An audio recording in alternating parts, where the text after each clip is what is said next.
وأن ليس للإنسان إلا ما سعى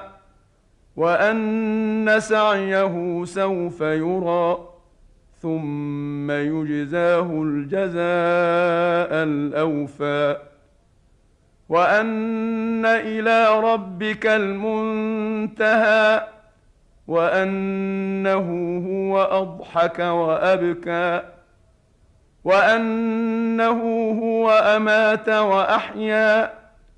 وأنه خلق الزوجين الذكر والأنثى من نطفة إذا تمنى وأن عليه النشأة الأخرى